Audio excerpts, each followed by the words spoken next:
So, hi everyone. Hi Jerry. Hi Kathy. And hi Tennyson. The three of us are on screen here for now. This is a Shades of Life conversation, and we open it up to people to join us, and we might have a few that join us a little later on. It's also a conversation that we're committed to having amongst the three of us as we learn, as we grow, as we live some of those things. And so the three of us have been chatting just a little bit prior to pressing record and talking a little bit about what's the focus that we want to nuance our way into today. So we have a little bit of that around story, and we've also just been saying a bit of hello with one another and talking about our weekends and some of the things that are interesting us. So this is a continuance of that conversation. I was thinking of Christina Baldwin's book Story Catcher, and this is one that I really love. I feel like Christina is sort of a mentor and friend, some layer of that, and colleague for that matter to each of us. And she's a person that I just really love. Like I feel like she's been present at some of the times I've most needed somebody to be present with me in a kind of guiding and wisdom way. And little plug, I just finished her novel, her first novel Ah, called The Beekeeper's Question. And I had it hot off the press, and I had it, and I was on a trip last week and got some time to read it. And man, I felt myself celebrating my friend as a novelist. neat. But here's her quote around a story, and I'm going to use this to just set a little tone for us this morning. And it's from the book Story Catcher, and it's right in the very first chapter, chapter one. And it's how story connects us. Here's Christina's words. Life hangs on a narrative thread, and this thread is a braid of stories that inform us about who we are and where we come from and where we might go.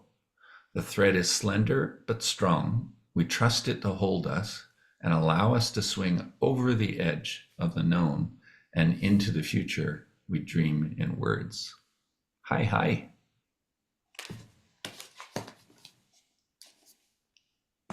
Cool. I really like that imagery, I think, of life hanging on a narrative thread. Mhm. One of the things that we talk about all the time, and some of it probably comes from Christina, but it's the notion of that we live into the stories that we tell. And so we want to be thoughtful and mindful about what those stories are and intentional. And I think like most of the time, or a lot of the time, we're walking around telling stories without that sense of intentionality or without that awareness of where those stories take us. As I'm also reminded that um, our brains don't know the difference between what's real and what's imagined. And so if we are living an imagined story, however we imagine the story, we're going to live into that. So whether that supports us in our journey or it takes away from our ability to be healthy and healed. And Kathy, you're talking in like a neurochemical way, right? Whatever That's happens inside here. right. Yeah. Yeah. But it's also it's beyond the neurochemicals, because the neurochemicals certainly play a role, but then there's the electromagnetic fields that surround our body that we fuel through our emotional state. And some people will talk about the vibration that we have and whether we're low vibration or high vibration. And if we're living into stories that are not serving us well, we're lower vibration. And if we're living into stories that serve us better, we're likely a higher vibration. Way to thicken the plot. I love the way that just thickened the plot a pile. That's good. Mr. Nagel. Uh, I've been, as we've been getting ready to begin the call and then listening to what you shared with us from Christina's writing and Kathy, what's a couple of things that are really emergent for me in the moment. One is that there are two parts of the storytelling. One is the storyteller and the story, and the other is the listener. Hmm. And Kathy and I, and when we do art of hosting trainings and other trainings, we have one next week. We bring in a reflective listening activity, and it's an activity where people tell a story, and others listen. And one of the things that's really always kind of fascinates me about that process is how often, when we do a little debrief, someone will say, well, I had decided on this story, Yeah. but then in the moment I told a different story. And it's like something in the moment becomes really present.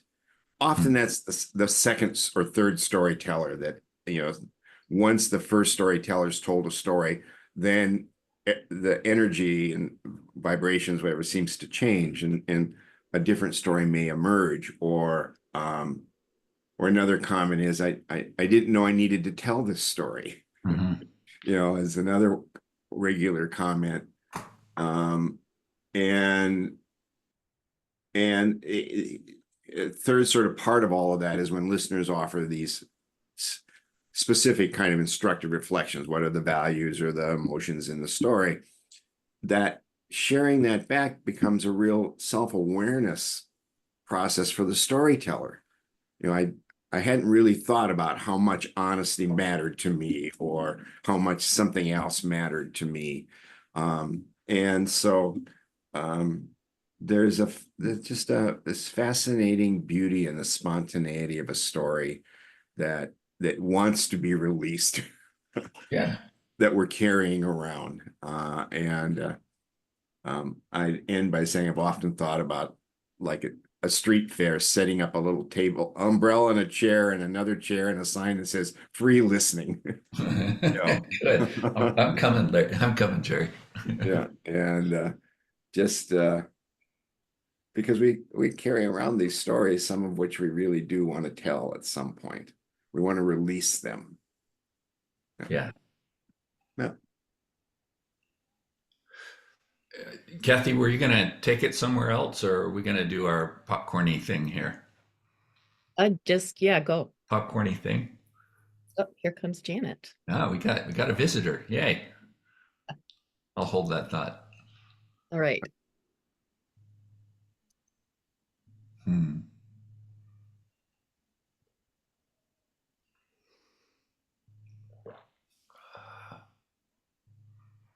Hey, There we Janet. go. Hey. Welcome, Janet Trump. Hello. There we go. It's you are the first person to join us here this morning. So we've launched into talking about the power of story and the power of listening. And Tennyson read a little thread from Christina Baldwin's book on story catching about how life hangs on a narrative thread. And I was talking about the power of story, and we live into the stories that we tell. And Jerry talked a little bit about the power of listening and how that can sort of change the stories that people might want to share, the stories that we carry around. And Tennyson was just about to add something to this little mix. So yeah, and I will. So welcome, Janet, also, and maybe I'll say a few things that were stirring from what you just said, Jerry. And then Janet, you're welcome, like, to jump into the river. It's sort of like we're already paddling a bit, and Yes. jump in and pick up a paddle and play as you will. Because Jerry, I'm a little bit taken by the, in the moment you decide the story. And I'm thinking a little bit of the work that I got to do last week with a group of university educators, university leaders. And I'm translating a little bit about how we're talking about story, like share a story, and how it looks in a group like that when I get to be part of the facilitation. Because often we're starting with the most basic of things. Like, I love starting with partner conversations / speed dates. And the point behind it for me is start to, like, make connection easy with one another. Start to create a bit of a story field. personally, me, when I'm told to tell a story, like I have a sort of wandering enough mind to go, ooh, well, this might be interesting. This might be interesting. And it's not my storytelling skill that I feel like I have strength in. It's just like the willingness to listen to something that maybe might be helpful to say out loud or clarifying to say out loud.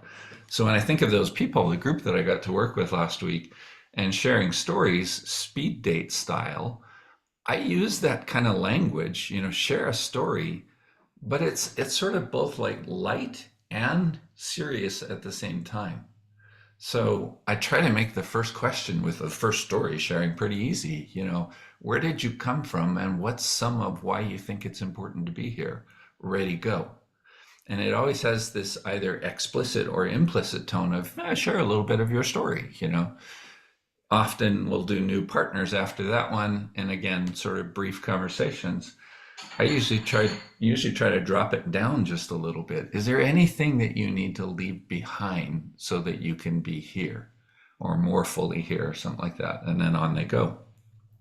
And then the last one that I've been doing recently, where I more purposely invoke the word story, because I think it lands us all together. Like what the one of the other Christina lines is, the shortest distance between two people is a story.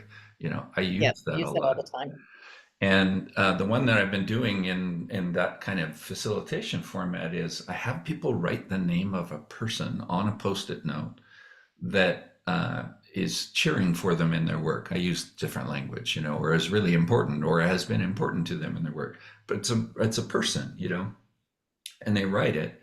And then that last speed date is often like, hey, who's that person that you wrote on your post-it note? Tell a story. And I Mm. love the way that sets up, or just sort of opens a little bit early in the process, the invitation to be in some kind of story. And maybe the premise that lives behind that is it's healthy. We're often in many spaces where we're not really invited to tell the big story. We're invited to talk about a bullet point and be efficient and be done. But to be able to tell a little bit of story and say, hey, guess what? This is our work here. I love what that creates in the group. Story, story, story. Tennyson, you reminded me that the first time the my full sister and two half sisters gathered on Zoom for a get to meet you conversation. Wow. The newest one proposed the never have I ever as a way of engaging story. And I thought it was brilliant because it was a little bit a cautious space, I would Yeah. say. And that one of them had a list of 100 and someone called out a number. And so read off that number. And then it's like, never have I ever been arrested, or never have I ever swum in the Pacific Ocean. And then if you have, then you get to tell that little Right. story, stories that we never would have thought to tell Yeah. in that moment. And it was a safe way to do that. So it was kind of cool. Nice. Okay, Janet, that cues you up. Yes. There's a little bit of paddle there, a little bit of splash, but maybe you can come in with a bit of your own hello and maybe a bit of what brings you into this little conversation. Okay. Never have I ever Whoa, thought here we go. I would be retired and not taking care of other people. Wow. Mm. So that's where I am now, Yeah.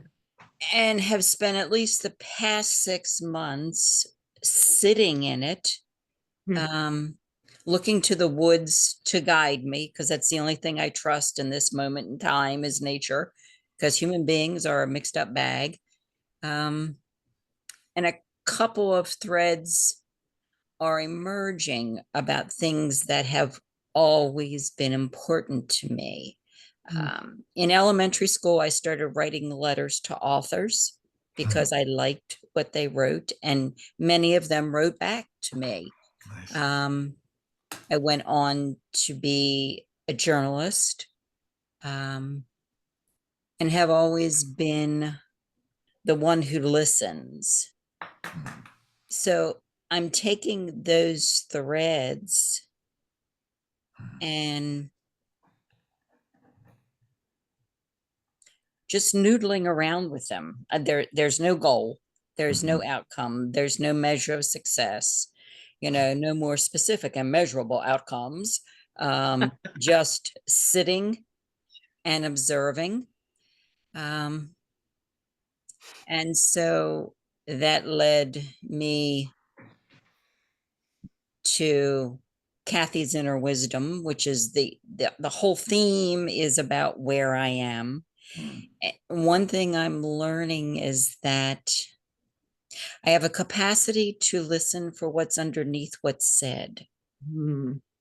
And so when people ask me questions or begin conversations, I don't respond to the articulated question. I respond as if I heard the question underneath that they're preambling before they get to if they get to what they want. Sweet. And I don't think I could have done that previously because I was too busy. Yeah. Mm. What a gift It is. for you and the person that you're listening to.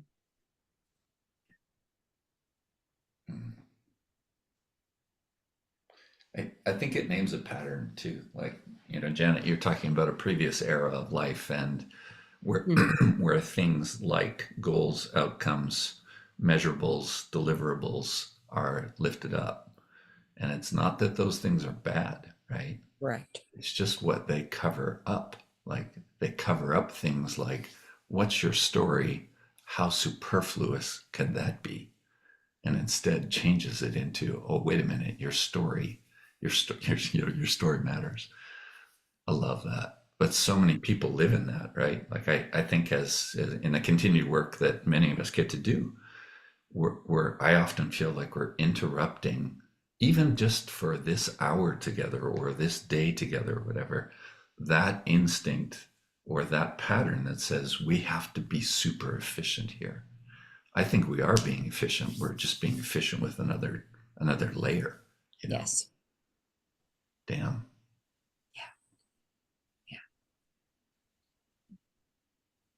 There were a lot of layers that had to fall off, like I was wearing many cloaks. And you don't even realize they're there till they fall off and you go, oh, okay. No wonder I was hot. Yes. Yes. Yes. Oh, you were weighing me down. Got it. Right. Okay. And I'm paying a lot of attention to what's happening in the woods, about how the moss looks like it's dead. And you think, oh, I miss you. And then it rains and it goes, hello, I'm back. And we don't think of human beings like that. But we all have the capacity to come back with the right atmospheric conditions. That's juicy.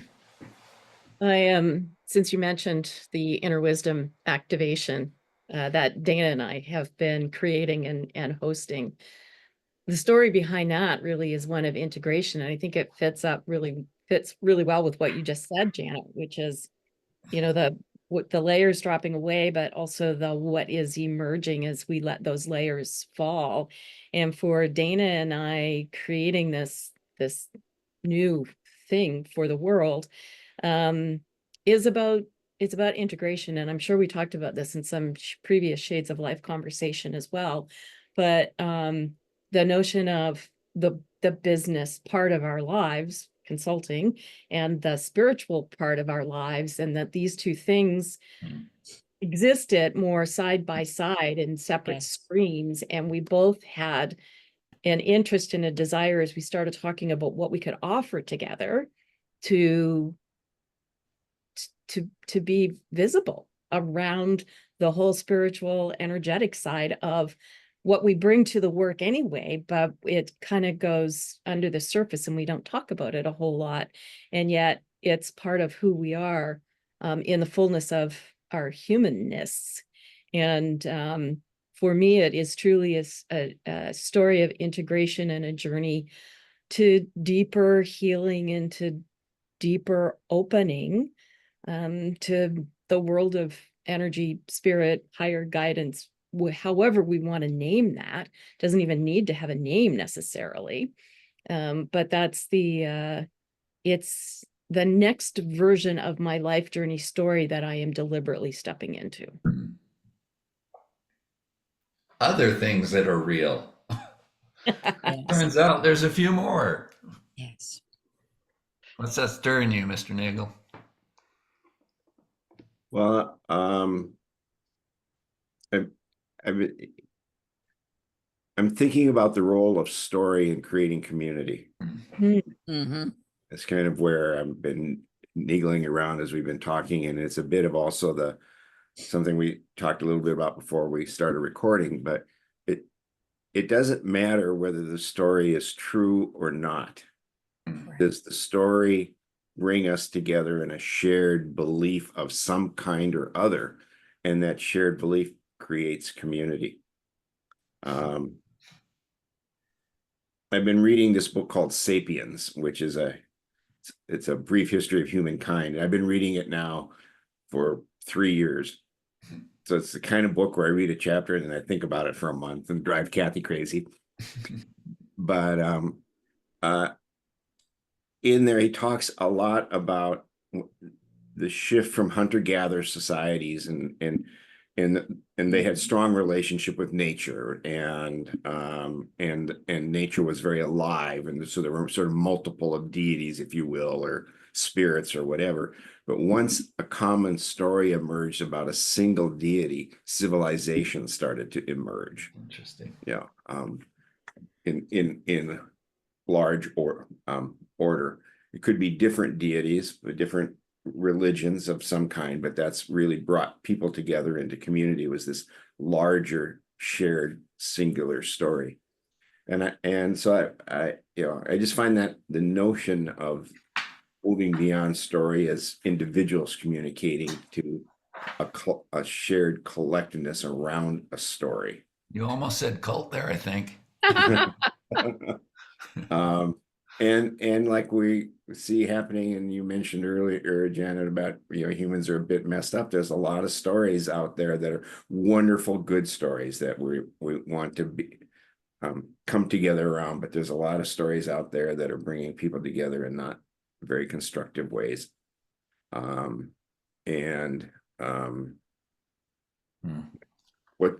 What does that mean for our definition of community? Also, I guess in a way, what is a community? It's just because we all believe a story that's not true, does that make us a community or not? Holy shit. So, but that's what I'm kind of thinking about, is the role of story in bringing us together in some way. You just provided me with a different lens for looking at what's happening in the United States right now, politically. And do we need to fragment before we can come together with a common story? And I've been so aware of the choosing sides that I could only see it as negative. But what if it's generative?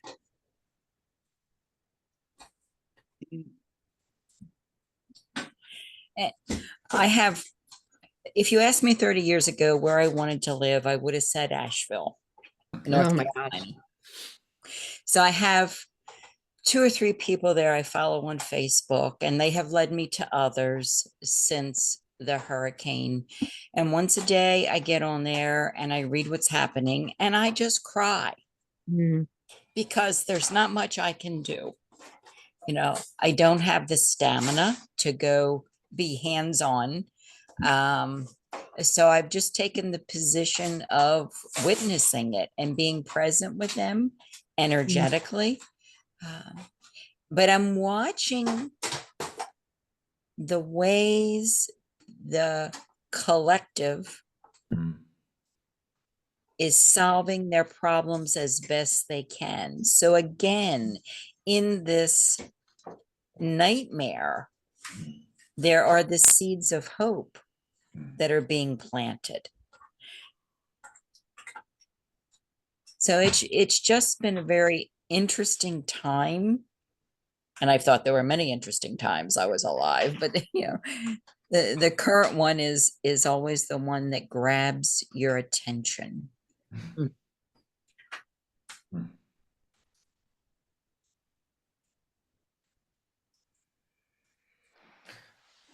I'll pick up from there. I kind of like the scale that you're introducing, Janet, or maybe that the four of us are talking about here. I'm interested in that theme, fragment first. And I feel some of that at the scale of national politics. Um, lots of layers of unknowns and things like that. There is a part of me that searches for, oh my gosh, what does this evolve into? And not just into a chaotic pile Right. of violence, even. I don't know how to talk about that, right? But there's some of the thought that lands in it. But anyway, it's the point of, oh my gosh, does something live beyond that? And I think I'm a person that's drawn to some of that possibility. When I think of different layers of community, even Jerry, like you were saying, sometimes even shared commitment to a story that isn't true, Mhm. it creates belonging. Yes. Like, I think that's what lives underneath. There's a human desire for belonging. And if I find my belonging in a really bullshit story, but nonetheless shared, then I get something there, and probably at a few layers. So I think I relate to that one as well, if we all desire belonging, then how do we go about creating belonging or experiment with belonging? Um, yeah, and then there was something in that track, Janet, as you were talking, like sometimes there's a communal layer of that. Um, People in North Carolina who are doing the best that they can, trying to find their way. And then there's very personal layers in that, and probably a bunch of other scales also of, is there a letting go that is needed before a next moving on can happen, or a next receiving? I mean, I relate to those as general paths that I think if I start mapping out my life, I can find a plot line there Mhm. that holds it together that way. Mm. Yeah, I think that's what I got for right now. Tennyson, you just reminded me of the chaotic path Yeah. plus order and control. And I feel like some of this fragmentation or falling apart is happening within the chaos circle and the control circle. Mm. And that in the center of that are people who are trying to walk more of the chaotic path, or that the circle of order. And it's challenging to hold that space Yeah. when chaos and control are so they're kind of competing with each other and feeding off of each other. And flaring, like these are Right. these are Yeah. solar Right. flare scale of things, right? Right. So I don't have my, I just, now I'm really thinking about how the chaotic path can be useful in our understanding of the Yeah. times that we're in. Right. Mm. Because we need a story. Yeah, right? Like seriously, a chaotic path, dance between chaos and order, and what lives in the middle of that, and what lives on the extremes of that also. That is a form of story. That's a form of meta story Yep. that maybe invites us into the conversation at different scales again of like, what's going on here? Mhm. Is there something, is there something that's wanting and needing to be born here? I mean, I get drawn into that kind of invitation.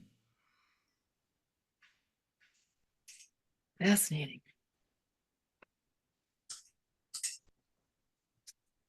I do like that metaphor, Kathy, of the chaotic path. Janet, when you mentioned Asheville, it brought to mind a person that I know there.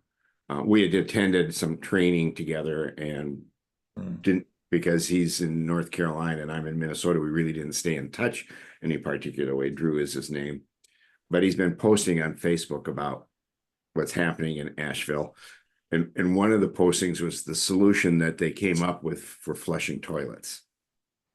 Because if you don't have running water, Yeah. what do? And so they found a way to bring water in and create buckets for people to take home and so on. And so out of this chaos came this collective solution that brought some order. So in that intersection between chaos and order, they as a community or a group in the neighborhood, found a solution. And 10 years from now, all those folks that shared that experience will potentially could gather in a bar or gather somewhere and retell the story. And it doesn't really matter what their politics are in that moment. Right. It doesn't really matter about much other than the laughter over the story. The descriptions of carrying the buckets of water, the whatever happened during those moments. And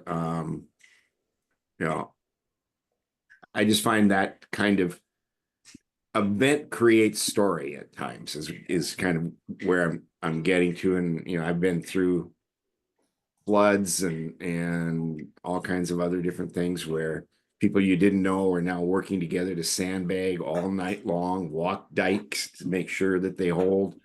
And you can go back and be alive in that moment almost instantly, 10 years later, 20 years later. There's something about those stories get deep within you.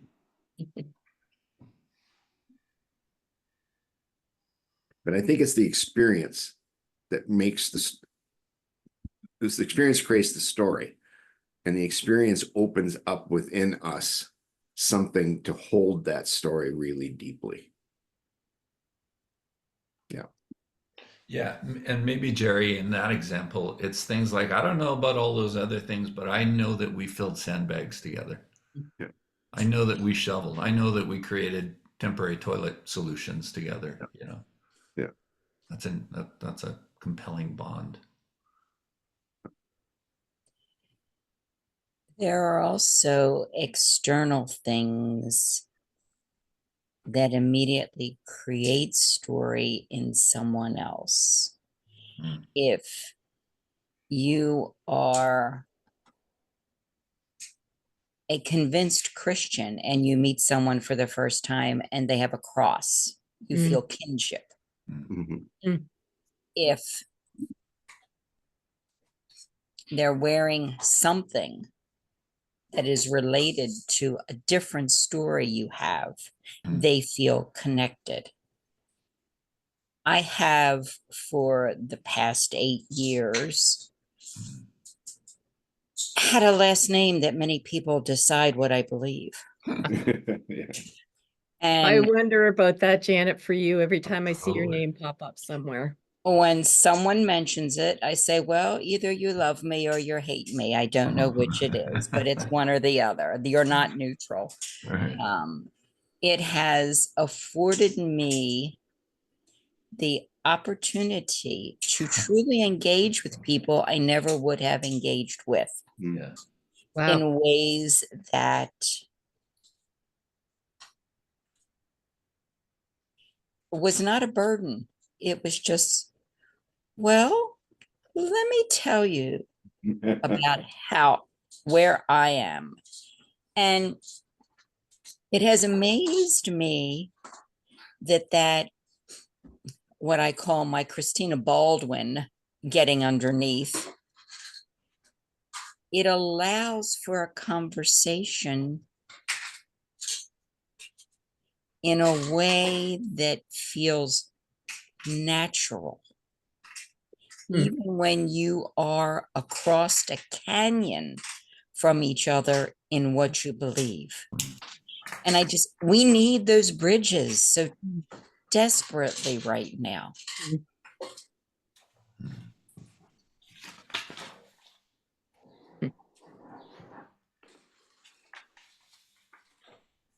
Yeah, we need bridges. I appreciate the notion that you raised, Janet, about the role of symbols in connections and in shared stories. That's a lot of Joseph Campbell's work too, but Yes. but Yes. The importance of symbols. Jerry has a lot of concert t-shirts and sweatshirts that he wears all the time. There's a symbol. That's a connecting point. Yes. Because lots of people will comment on what he's wearing. It's kind of fun that way.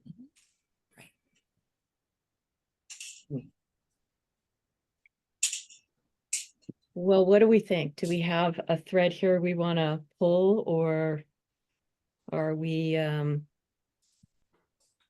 getting close to complete? I feel I feel both the close to complete, but let's do a little round of checkout here that maybe names a thread that has felt compelling. Cool.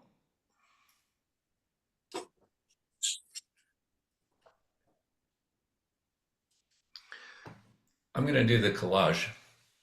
There are things spoken here that dwell with me. They stay with me in a heart-centered way. Janet, some of your words initially there. I trust nature. I'm the one who listens. No goal, no outcomes, no measures of success. The teller and listener that you spoke to, Jerry, along the way.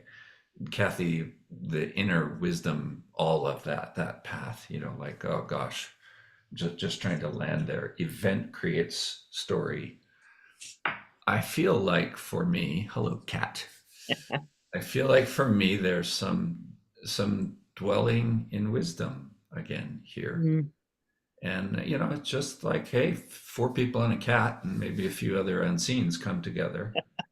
And with a little deliberateness, we create just this little moment. I think I find some belonging in curiosity together. And it might be curiosity. Sometimes it's curiosity that I do things with. And sometimes it's curiosity that just, fragrances me for a while. And it seems healthy. So I feel that I'm appreciating getting to dwell a little bit in our space here this morning. So thank you. Sorry, and one more thing, Columbo style. it touches the deeper thread. And I think that's one of the big hungers that I have, whether it's working, community, family, sweethearting, wherever it is. It's like, can we just occasionally touch that deeper thread together? That's a kind of belonging that I respond to and I get excited about. These guys know it, Janet, but today's my birthday. I'm a 62-year-old creature today. Okay. And last night we had a combined Canadian Thanksgiving / birthday celebration with my sweetheart, her son, who's 21, his girlfriend, who's 21, my son, and 4 21-year-olds basically. And one of them, Haley, is the girlfriend, and the girlfriend of the son. I think she knew that I would love this. As we're sitting at the table, she said, so Tenneson, she calls me Tenny often. What's one thing that's changed for you over the last year? One thing you've learned, over the last year? And I was like, okay, good, cool. And I came up with a little something. And then she went further and she created categories like, what's one thing you've learned about being a parent? over the last year. And I said something, and my son's sitting at the table too, so it was kind of fun to just sort of think that out loud. What's one thing you've learned about your job over the last year? And she actually had 4 categories that way. I loved it, and I loved that she asked it. And it wasn't a big, dramatic part of the evening, but it was just like that little moment of like, oh, way to bring a question. It just creates a little bit of that connection. So I think that's some of what happens for me here also. Just a little bit of that connection. I'll stop there. Thanks for today.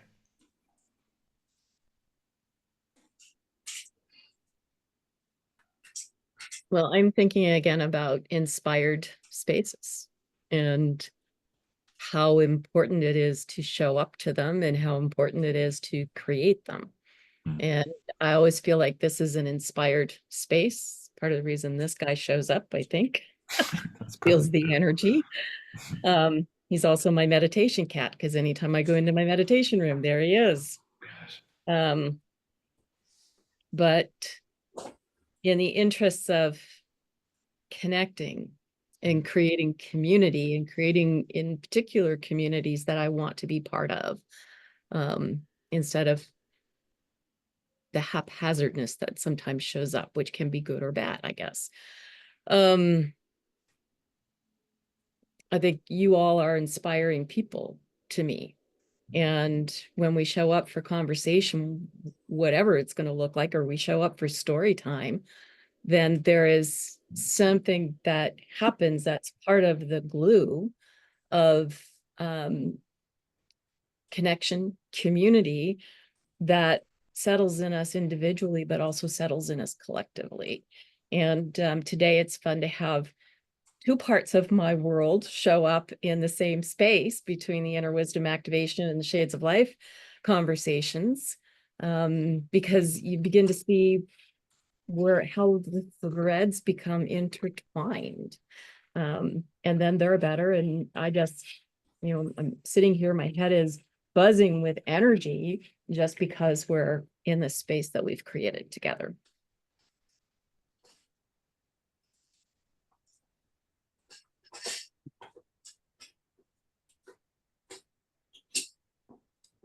Well, Tennyson, since you brought up music, Yeah, that was Kathy, but yeah. I'm just going to ramble a minute. Songs are stories. I think for me, in some ways, some of the best songs are the songs of stories that I see myself in. And I think that's why Springsteen is so popular and stayed popular for so long, is that 20,000 people or 50,000 people or 60,000 people in Barcelona or Winnipeg in November will sing those songs out loud with the band because they see themselves in the story. As Tennyson mentioned, I do going to live music is a passion of mine. And I especially like going to shows where it's not just billed as a concert, but it's billed as a storytelling activity. And so the performer tells stories behind the songs and so on. I just recently went to see Jimmy Webb, he told the night was as much full of story as it was song. And, he's famous for By the Time I Get to Phoenix and Galveston and MacArthur's Park and a whole bunch of songs, and he'd written most of these songs by the time he was 21. So he's a very young teenage songwriter and grew quite famous, and mostly he just wanted to write songs, but the stories behind them were fascinating. I did that with Randy Bachman. I did that with Graham Nash recently, Kathy and I. Or was it just me that went to Graham Nash, Kathy? Did we both go? Anyway, I can't remember. But I just love the notion of hearing the story behind a song that's touched me and how that song came to be.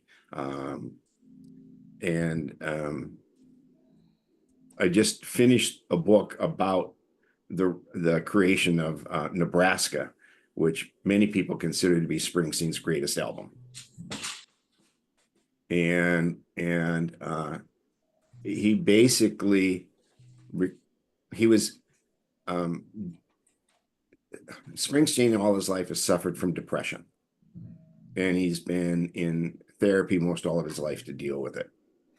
And he had just finished the River tour, which was a great tour, and really put him on the map with the song Hungry Heart, which is really a sad song. It's not a happy song. It's a sad song. Everybody's got a hungry heart.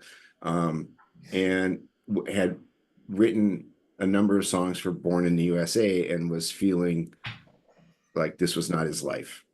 And he was wondering if he should just quit performing, because he never dreamed he would be in front of tens of thousands of people. That was never his goal. And it really rocked him. And so he rented a house, went into a bedroom in the house with a little TIAC 4-track recorder, and recorded the songs for Nebraska on a cassette, which he then carried around in his pocket for a couple of years, for a while, this cassette. And shared it with a few people, and then shared it with the E Street Band, and they tried to go in the studio and make these songs in the studio, and it didn't work. And they came to realize that these songs were meant to be played as they were recorded, with Springsteen and his guitar on this cassette. They had a technological problem because they couldn't go from a cassette to the high quality recording tape to the album. It took them a long time. They had to go find old equipment to do all of that. But these were stories that couldn't be told any other way. And there's only a couple of them from Nebraska that he ever performs live. One is Mansion on the Hill, which is the story of, I don't know for you, but when I was growing up, we'd go driving. Sometimes then we might stop at the root beer stand and get a root beer after we drove around town. It's all the kids in the car with mom and dad. And Springsteen, that song is a story of every week they go driving around with this dad in the car, and one of the places they'd go by was the Mansion on the Hill. While they were living in a tar paper shack. His grandparents' tar paper shack, Springsteen's, basically. And that's a story that many people can relate to, and there's so many, but those stories, there's only one or two of them that could be told by the whole band. They could only be told the way he told them in that recording. And I listened to it a lot, and the book is fascinating. The whole book just recently released. Warren Zanes, who played in the Del Fuegos, wrote the book. But so anyway, it's just, I love the role of song or story in song in creating community, but also touching things in us that are deep in our memories or sense of self or identity or who we are. Sometimes that story might show up in a painting. It might show up not necessarily in a written narrative, but in other forms of art. But for me, a powerful form of story comes in song. So that's a long ramble. Love it. How about you, Miss Janet? Any words of checkout here for today?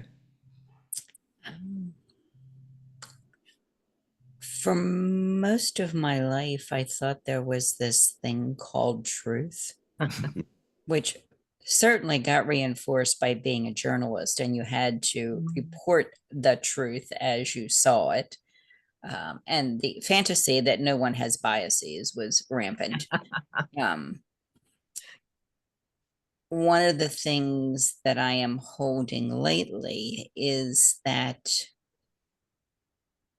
it's not either or, it's both and. My sister lives in the city. She is a bird feeder. Her story is that the Blue Jays are assholes because they chase away the little birds. They throw all the food around. They need to be dominant. I sit here in the woods and I am fascinated by the Blue Jays. They have different calls to each other. one is danger, one is food. Mm. And I can't copy them for you, but I know them when I hear them. Yeah. And to me, they're a flying community that takes care of each other. Mm. And so we have the asshole and the community caring, Mhm. and they exist in the same species. Mm. And so that is just what I am many days just marveling at.